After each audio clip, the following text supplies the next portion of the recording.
네, 여러분 안녕하세요. 오늘은 고1 국어 금성 9-3 근현대의 한국 문학 절정과 완장을 보도록 하겠습니다. 네, 오늘은 시 한 편, 소설 한 편이라 가지고요. 그래도 근대 문학이다 보니까 지난 시간에 했던 관동별곡보다는 훨씬 읽기가 수월할 겁니다. 출제 유형 베스트 보면은 서술상의 특징과 인물에 대한 이해를 묻는 문제라고 했는데, 인물에 대한 이해라고 하면 아마도 완장에 대한 얘기일 가능성이 아주 높죠. 그 다음에 시어, 시구, 화자의 처지에 대해 묻는 문제, 이것은 절정과 관련이 깊겠죠. 작품은 교과서에 실린 순서대로 절정을 먼저 보도록 할게요. 처음 부분을 보면은 매운 계절에 채찍에 갈겨 마침내 북방으로 휩쓸려 오다. 자, 여기서 우선 매운 계절에 채찍에 맞고 있는 부정적 상황이고, 북방으로 휩쓸려 왔어요. 휩쓸려 온다는 건 주체적 행위가 아니라 외부적인 것으로 인해 몰린 것을 말하겠고, 북방이라고 하면은, 자, 예를 들어서 우리나라예요. 자, 우리나라가 있다고 했을 때 이 빨간색으로 선을 그은 곳의 남쪽은 남방이라고 했을 때 그 위로 가면은 북방이겠죠. 그리고 보통은 이렇게 끊어서 이쪽은 북방, 가운데가 중부지방, 남쪽은 남방이라고 불러요. 그래서 이 수평적 상황에서의 극한 공간이 바로 이 북방이라는 말입니다. 수평이라는 건 여러분들이 여기에 서 있다가 여길로 이동을 해서 여기에 이제 서 있게 됐어. 이게 이제 수평적 이동인데, 위도상으로 봤을 때 북쪽으로 간 거죠. 어려운 거 없고요. 자, 다음으로는 하늘도 그만 지쳐 끝난 고원,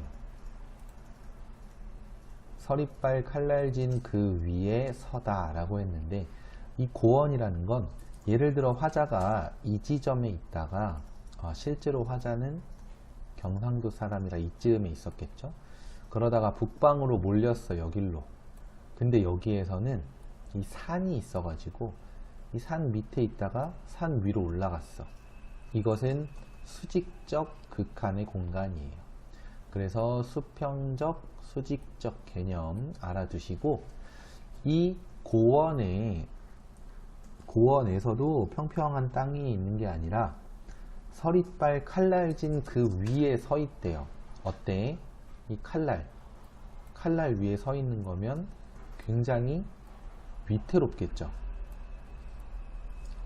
칼이에요. 뭐 믿을 수 없지만 칼이야. 이 위에 사람이 서 있다고 생각해봐. 얼마나 위태롭겠어, 그죠? 일단 서 있기도 불편하고, 게다가 이제 발이 다칠 수도 있는 상황이고. 그 다음, 어디다 무릎을 꿇어야 하나?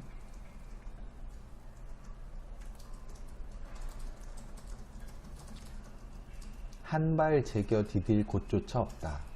이거는 칼날 위에 서 있는 걸 생각하면 이해가 더 잘 될 거고, 이럼에 눈 감아 생각해 볼 밖에 겨울은 강철로 된 무지개인가 보다 라고 했어.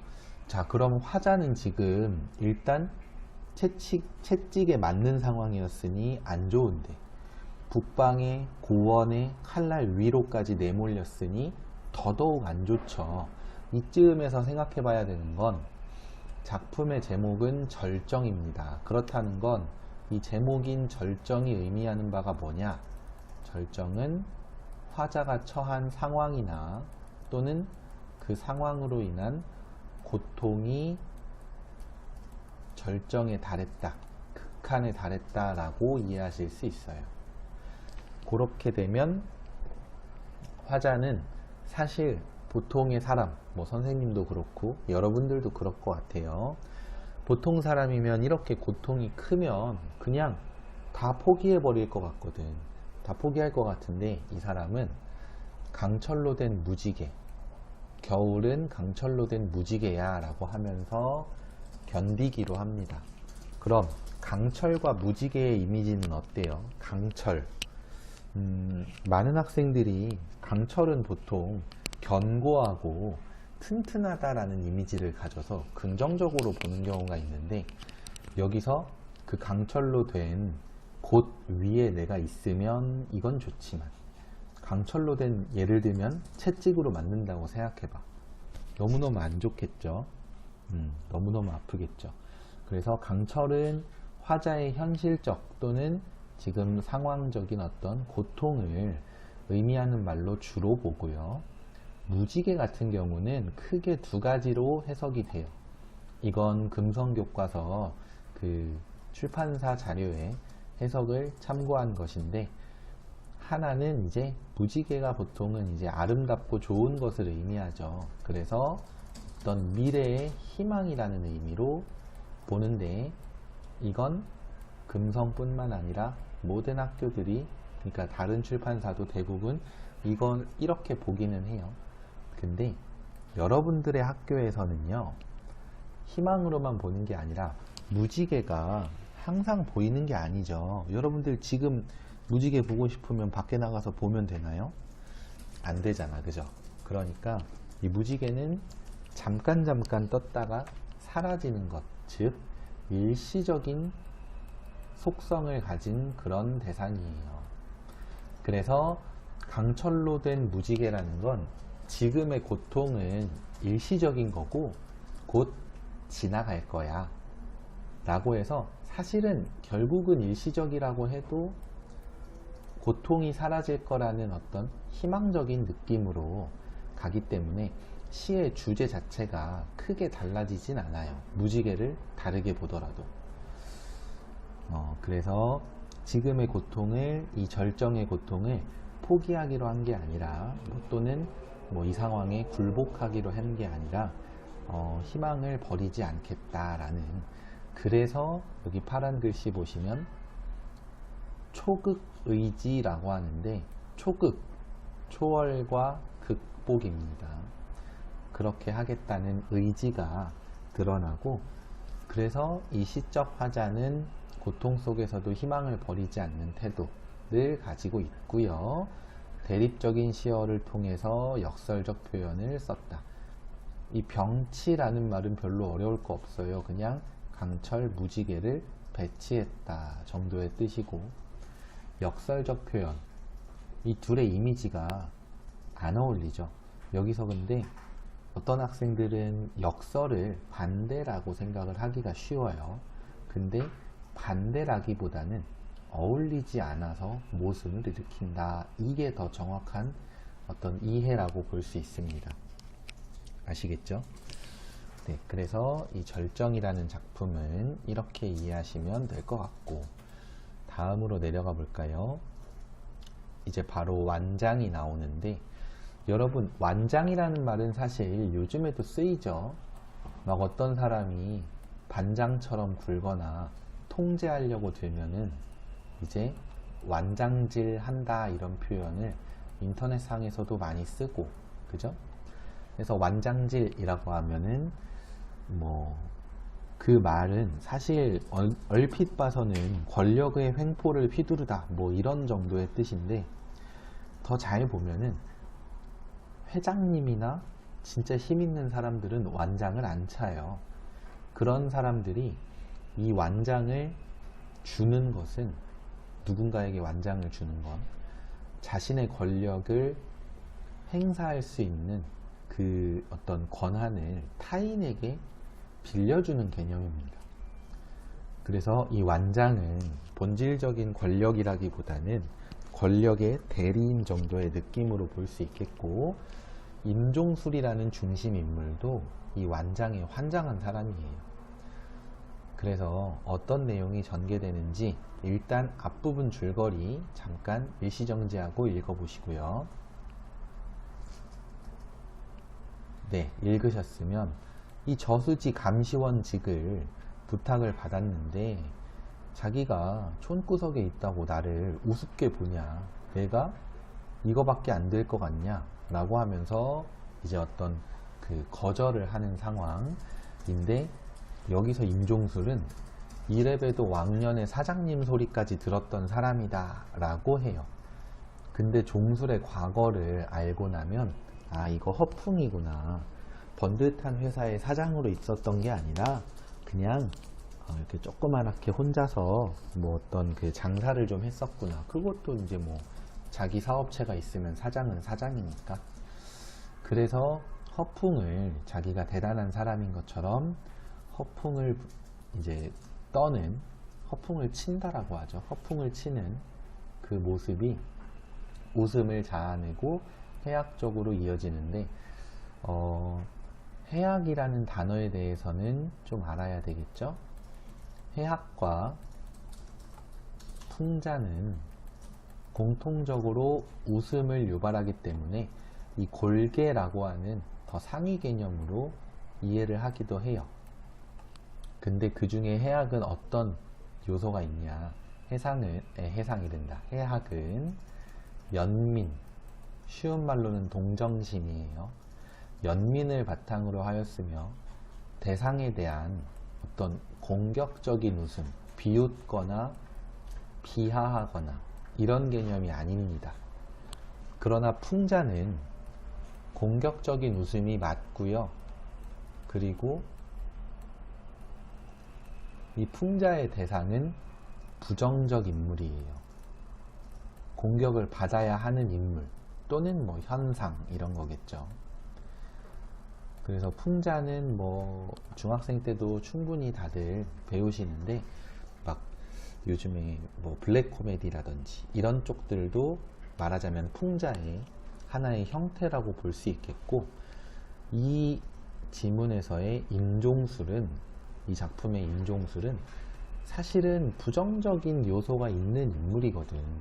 뭐 어머니한테도 막 불손하게 대하고 자기 자신도 허풍이나 떨고 막 이런 인물이라서 부정적인 것처럼 느껴질 수 있습니다. 그러나 임종술에 대해서 풍자한다 라고 하는 부분이 거의 없고 해학적으로 표현하였다 라고 해석을 합니다. 이건 출판사에서 그렇게 해석을 해서 문제를 이렇게 출제를 하기 때문에 여러분들의 학교 시험에서도 해학성이 드러난 부분을 쓰시오, 또는 일정 구절에 밑줄을 치고 이 부분을 통해서 웃음이 느껴지는 것과 관련된 소설의 개념을 뭐 두 글자로 쓰시오, 이음절로 쓰시오. 해학입니다. 해학. 네. 좀 더 보도록 할까요? 좀 더 보면, 아이고,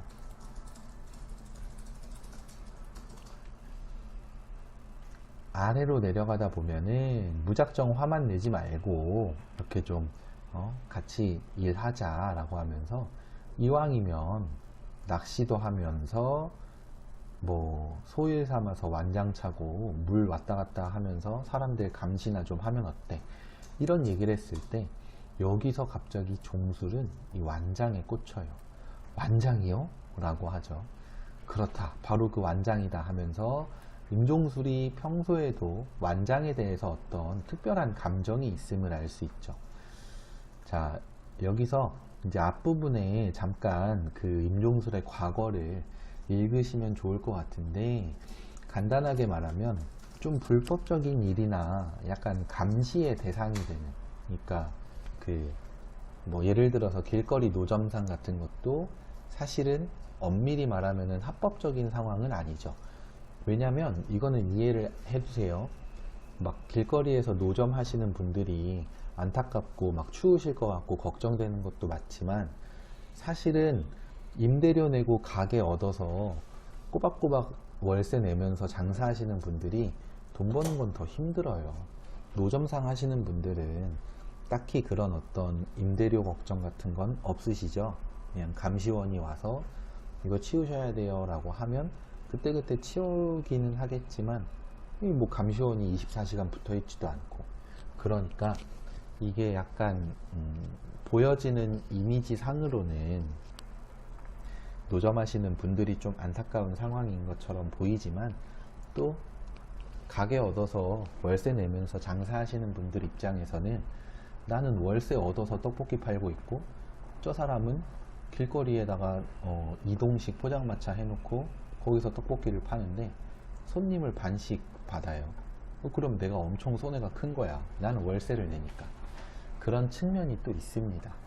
어쨌든 이 임종술도 그런 의미로 이제 감시의 대상이었고 완장을 찬 사람들에게 시달리면서 살아와요. 그리고 임종술은 그래서 이 완장에 약간 목을 매게 되었는데 여기 보시면 나옵니다. 숱한 완장들이 머리를 스쳐 지나갔다 라고 하면서, 자, 그 다음에 아래로 쭉 내려가면은 임종술은 결국 완장을 차고 감시원을 하기로 합니다. 아들이 취직했다는 소리에 내일 모레 육순인 우남댁은 상쾌했다.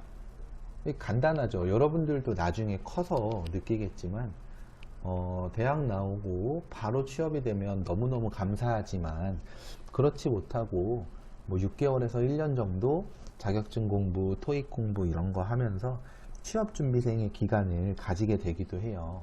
그랬을 때 집에서 이렇게 취업준비하는 기간이 남들처럼 6개월, 1년이면 뭐 그러려니 하는데 4년, 5년째 멀쩡한 일도 안 하고 가끔 용돈벌이 한다고 아르바이트 하다가 금방 그냥 며칠 못 가서 그만두고 자식이 이러면 이거 부모는 정말 속 뒤집어지거든.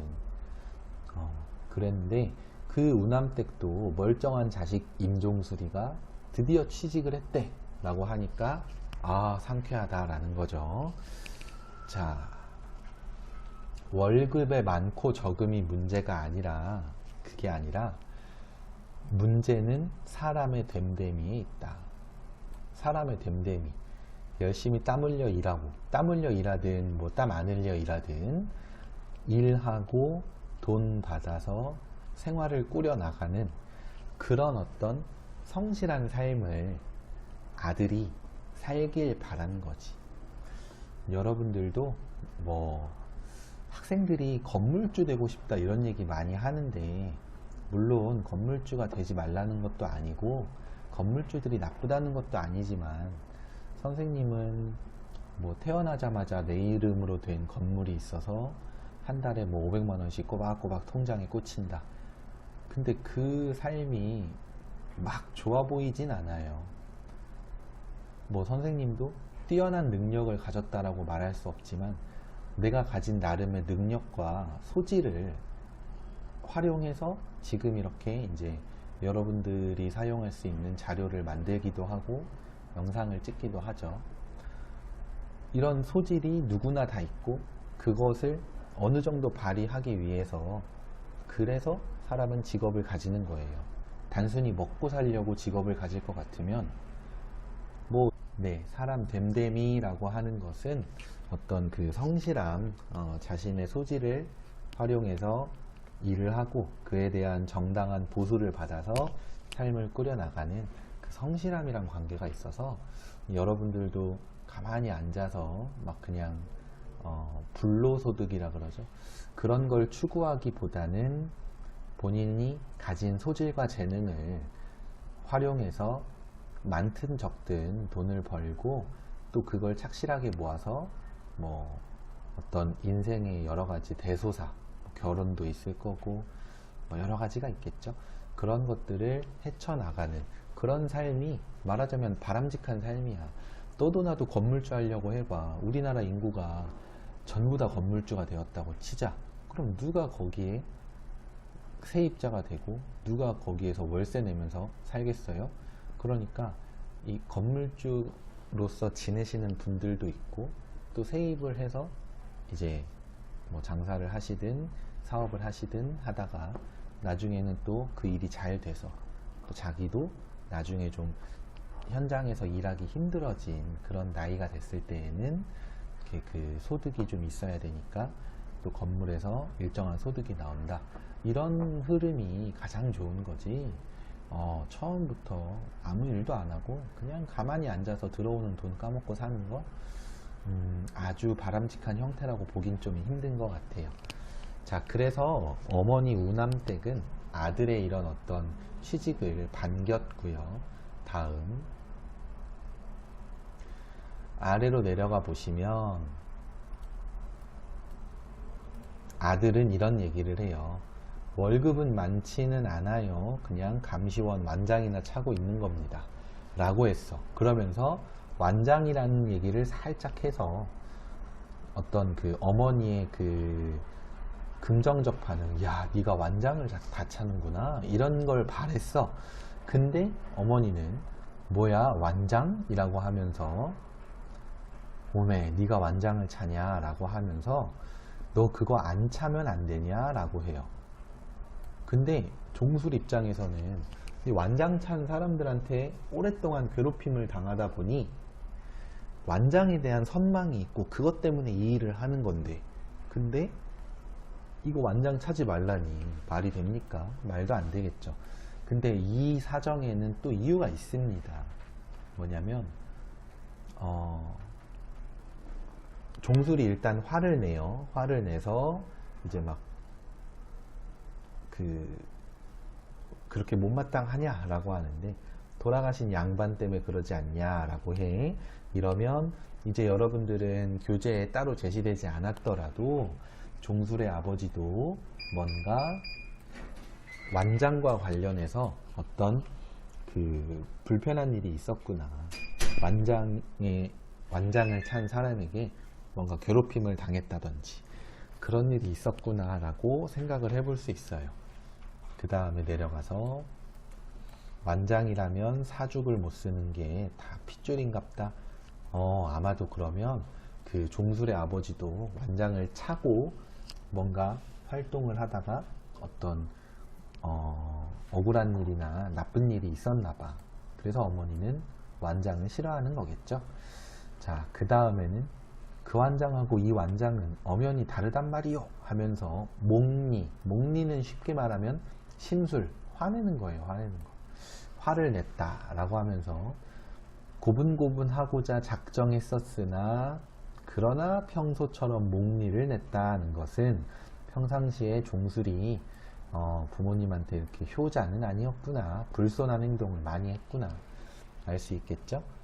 자, 그 다음에 여기서부터 이 중략이라고 된 부분부터는 우남댁에게 있어서의 완장의 시작은 외정 말기, 일제강점기 말기의 남원에서였다 라고 하면서, 그때 식구들의 양식을 공출로 뺏어가니까 그럴 순 없다며 양식을 숨겨두었다가 그러다가 누군가의 고자질로 발각되고 다 압수당하는 건 당연하고 끌려가서 또 숨긴 데 있지 라고 하면서 어떤 고문을 우남댁은 안 당했어요. 여자다 보니 그냥 따귀를 몇 대 맞고 몇 번 걷어차이고 풀려났지만, 남편은 몇 날 며칠을 붙잡혀서 콧구멍에 고춧가루물도 붓고 다리 사이에 강목으로 주리도 틀고 엄청 아팠겠죠. 이런 일들을 계속 당했다는 거야. 계속 당했고, 그러다가 자, 내려가 볼게요.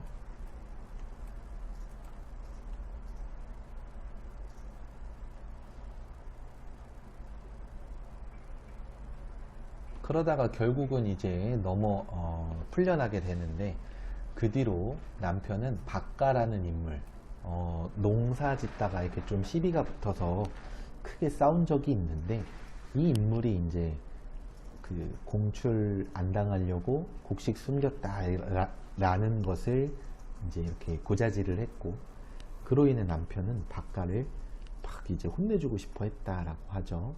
그러다가 우남댁은 그러지 말고 그냥 다 잊고 우리끼리 사이좋게 삽시다 이 생각을 했어. 왜냐면 복수를 해야 돼, 혼내줘야 돼 라는 게 나쁜 생각이죠 사실은. 근데 그런 또 다른 어떤 싸움과 분란이 일어나는 것보다는 이제 평화로운 삶을 살길 바랬던 거야. 그래서 남편이 복수를 할까봐 걱정하는 그런 우남댁의 모습이 나오고요.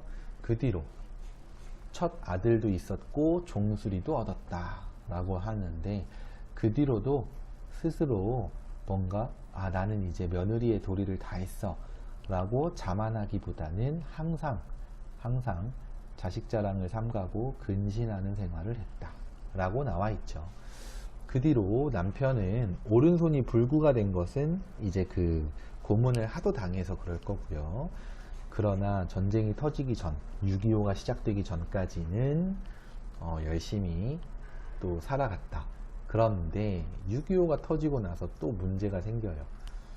그래서 끔찍한 기억이 있다라고 하는데, 여기서 이제 간단하게만 얘기를 하면은 6.25가 터졌을 때 인민군이 이제 그 처음에 남한의 대부분을 점령을 하죠. 그래서 이 우남댁과 종술의 마을도 점령을 하는데, 그때 종술의 아버지에게 완장을 채워주면서 막 뭐 자유민주주의 이런 거 말하는 애들, 그런 생각 가진 애들을 다 잡아와라, 숙청을 해야 된다 막 얘기를 해요. 그때 완장을 차고 이 아버지가 제일 먼저 한 일은 박가를 잡아다가 재판을 받게 해서 누명을 씌워서 죽게 만듭니다. 사형당해요, 박가가.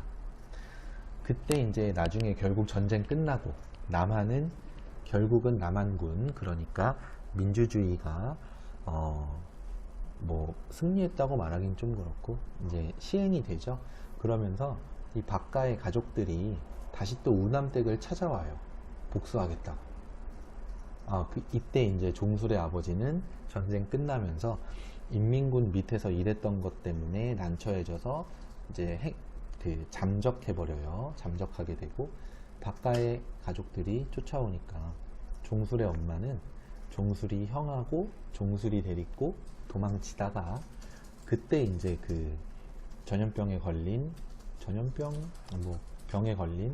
종술의 형은 어린 나이에 안타깝게도 죽어요. 그러니까 결국은 이 완장에 대해서 굉장히 부정적이게 볼 수밖에 없겠죠. 자기네들을 괴롭혔던 완장도 있고, 또 남편이 그 완장을 차고 이렇게 그 횡포를 부렸다가 그로 인해 결과적으로는 아들을 잃어버렸으니 얼마나 이게 좀 큰 아픔이겠어요. 그죠? 네, 그래서 완장하면은 나쁘게 보는 게 바로 이런 사정이 있기 때문입니다. 자, 그러면 작품 여기까지 보기로 하고요. 이제 다음으로 문제 한번 보도록 할게요. 문제를 보기 전에 우리 대단원 종합활동에서 동주라는 시나리오가 있기는 한데, 그 경우는 그냥 참고 정도 해주셔도 되겠고, 그 안에 담겨있는 이 서시가 또 이제 앞에 264의 절정이라는 시와 함께 자주 언급이 돼요. 출제가 같이 되는 경우가 많아요. 그래서 조금만 보면은 이 시 같은 경우는, 자, 나는 부끄럼 없게 살고 싶었는데 잎새에 있는 바람에도 괴로울 만큼 부끄러웠어. 그러나 이제부터는 별을 노래하는 마음으로 이제 죽어가는 것들을 사랑하면서 나에게 주어진 길, 바로 뭐 적극적인 어떤 현실에 대한 대응이라든지 지식인으로서 민족의 아픔을 극복하기 위해 앞장서는 것이라든지 그런 길을 걸어가겠다라고 하고요. 오늘 밤에도 별이 바람에 스치운다. 여기서 오늘 밤은 현재의 상황을, 별이 바람에 스치우는 것은 자신의 이 소중한 양심과 어떤 가치가 쉽지 않게 존재하고 있다는 것. 무슨 말이냐면 계속해서 고통을 겪고 있다라는 걸 보여줘. 자, 264의 시와 비교를 해보면 서시 같은 경우는 좀 더 뭐랄까, 고통의 상황이 막 직접적으로 절정에 다다라 있다라고 보기는 좀 힘들죠. 이건 작가의 삶을 생각해봐도 이해가 될 텐데, 264는 실제로 독립운동을 했던 사람이고 감옥을 들락날락 했던 사람이고요. 윤동주 같은 경우는 이런 어떤 정의로운 마음이 있고 그것을 시로 쓰기는 했으나, 현실에서는 이 시에 나오는 것처럼 부끄러운 삶을 살았어요. 뭔 말이냐면 적극적으로 나서지 않는 삶. 네, 물론 당연히 뭐 친일파가 되었다 이런 건 절대 아닙니다. 일본에 대한 어떤 저항 정신은 있었으나 그것을 직접적으로 표면적으로 표출하진 않았다라는 거지. 시에서만 이렇게 드러냈고 현실에서는 그냥 네, 평범한 학생, 대학생이었으니까 그렇게 살았었다 입니다. 그래서 앞으로는 더 적극적으로 살 거야, 이렇게 살지 않을 거야 라는 다짐이 이 시에서도 드러나고, 대부분의 윤동주 작가님의 시에서 미래에 대한 어떤 다짐이 자주 드러나요. 알아두시면 좋을 것 같고요. 네, 그러면 이제 문제 보도록 할게요. 네, 첫 번째로 볼 문제는 6번인데 이 작품의 주된 어떤 표현 기법이죠. 해학성이 드러나지 않는 표현에 대해서 묻는 문제. 자, 답은 5번인데요. 마 같은 경우는 이렇게 인물의 어떤 행동이나 말에 대해서 이렇게 순간순간을 제시하는 게 아니라 우남댁의 지난 삶에 대해서 전체적으로 요약하여 제시하는 상황에서는 해학적 표현이 쓰이지가 않았고요. 물론 무조건 안 쓰인다는 게 아니에요. 인물의 삶을 요약할 때도 쓰일 수도 있지만, 보통은 해학적 표현 하면은 예를 들어서 자, 이런 식으로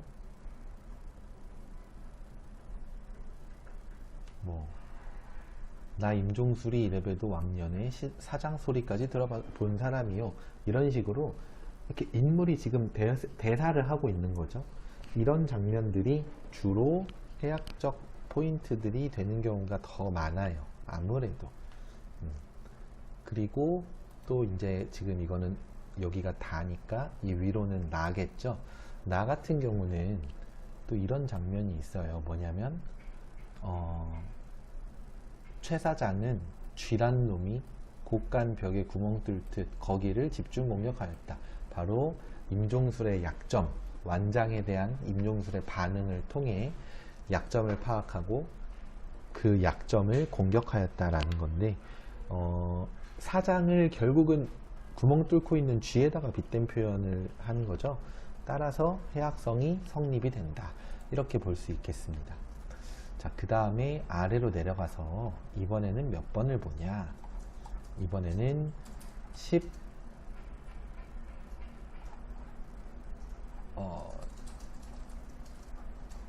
12번 보도록 할게요. A에서 E에 대한 설명인데, 우선 적절한 걸 찾는 건데, 이게 한자성어를 그냥 떡하니 주는 거라기보다는 이 내용과 한자성어의 의미까지 고려를 해서 문제를 푸셔야 돼요. 지금 A는 뭐냐면은 종수리에게 저수지 감시원직 해라, 이것저것 좋은 게 많다 라고 말하는 부분이거든. 여기 있죠. 자네라면 이왕이면 이렇게 하겠네 라고 해. 자, 이건 낚시질도 하고 월급까지 받으면 보통 어부질이라는 표현 안 쓰죠. 일석이조나 뭐 일거양득 이런 말 많이 쓰는데, A의 어부지리는 어울리지가 않는 겁니다. 그래서 1번은 적절한 말이 아닌 거예요.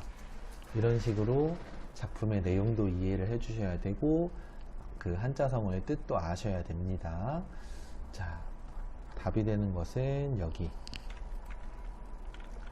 최 사장은 감언이설로 설득하고 있다. 감언이설이 뭐냐? 귀에 들리기에 달콤한 그런 어떤 말, 이걸 감언이설이라고 해요. 그래서 맞는 말이 되겠고요. 답은 4번이었습니다. 자, 이제 마지막으로, 감언이설은 달콤하고 좋은 말이 아니라 달콤하지만 속이는 말, 남을 꿰어낼 때 쓰는 말, 보통 이런 의미로 쓰여서 부정적인 의미로 쓰이는 경우가 훨씬 더 많이 있습니다. 다음으로 이제 시에 대한 문제를 하나 볼 건데, 시에 대한 문제에서는 20번을 보도록 합시다. 20번, 5번 한번 볼게요. 가의 3년이라는 것은, 이거는 복사를 좀 해볼까요? 보기 편하게. 자,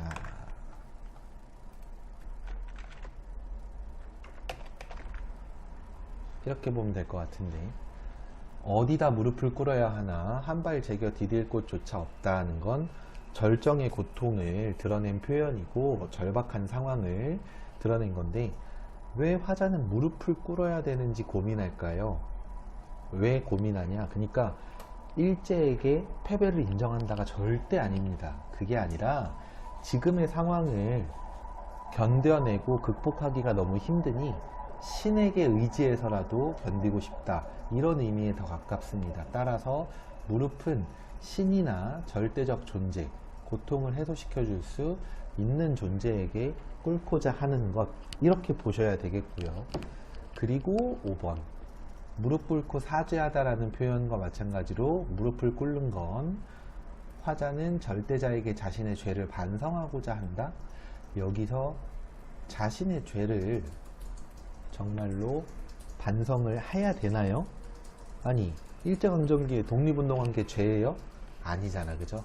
따라서 화자는 죄를 진 것이 없습니다. 그러므로 이 죄가 없기 때문에 답은 5번이 되는 거예요. 아시겠나요? 네. 그래서 이렇게 이제 그 근대의 문학을 보기로 하고요.